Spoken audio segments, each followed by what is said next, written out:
Hello everyone, and this is BioPhoenix here, and today we're going to be taking a look at a Game Boy Color game, and that happens to be Samurai Kid, and it was developed by BioX and published by Koei.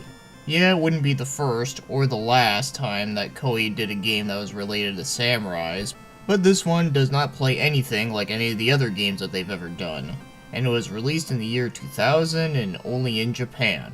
So you're probably thinking that this is going to be like a beat 'em up or something. Well, no, it's not, although that would have been interesting. But no, instead, it's a action platformer that is more puzzle focused. So now, as for the game's story, well, this game has yet to be translated, and just from what I can tell from watching this intro, well, it just seems very typical stuff. You know, bad guy rises and you have to, save the town or whatever the fuck. Either way, it's not important.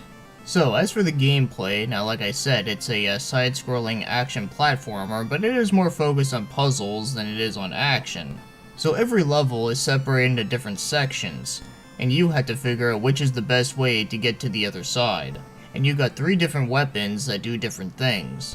So you got the giant Hayuten, and if you hit enemies that are colored in purple, they turn into blocks that you can use for jumping on and pushing. Then you got a sword, which obviously you hit enemies with it and they die. Huh, I never knew that. And then lastly, you got a giant fan where if you hit enemies with it, they'll actually follow you wherever you go. So you gotta use these 3 weapons at the right time and figure out when to use them is best.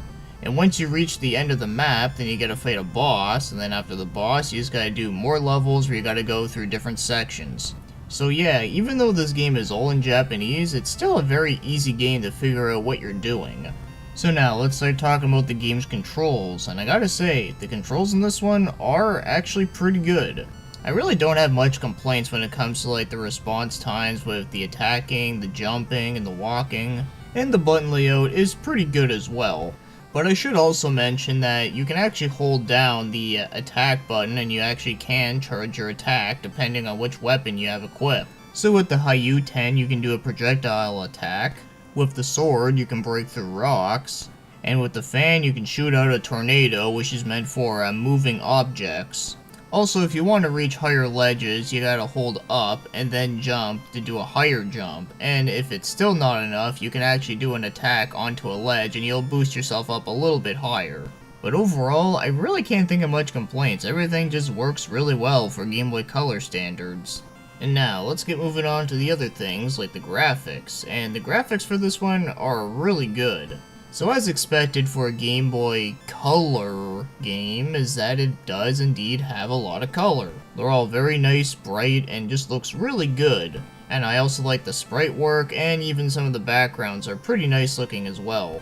But if there's anything with the graphics that are not nearly as good as everything else, it probably had to be the boss designs. I mean, they're just kind of alright and sort of forgettable, nothing too crazy, but you know, it works for what it is.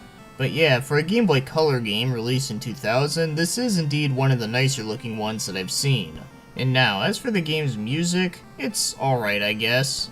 I mean, it's not the most amazing thing I ever heard, and it does fit with the game well, but it's not like horrible or anything like that. I mean, I'd rather listen to the music in this game than something like Wayne's World on NES, good lord.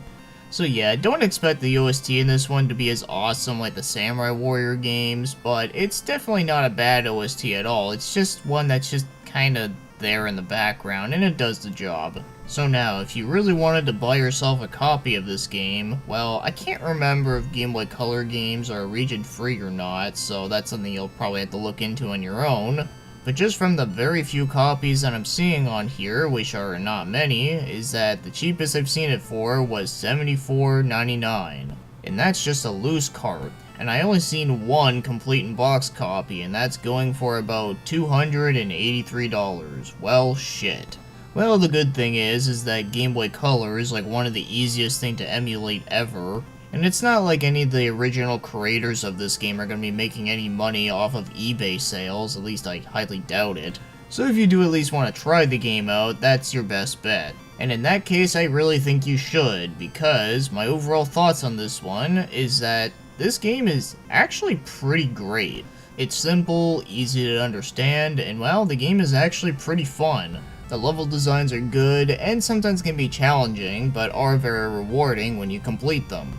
But as great as this game is, as much as I'm praising it, unfortunately there is one flaw that this game does have that I need to address. And that is that this game is very stingy on checkpoints. So whenever you die in a level, you have to start all the way back at the beginning of that level, which is pretty tedious.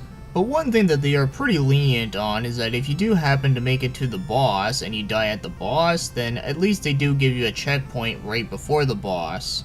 But die anywhere else before that room, yep, it's back to square one.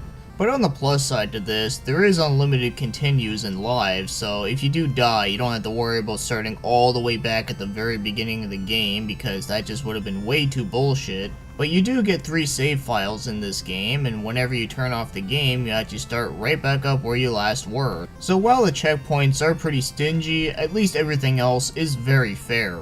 And with that, this is probably the most underrated koei game I ever played. I know most people just think of them as the Dynasty Warrior company because that's basically what they mostly do all the time, but this one I think is at least worth giving a try.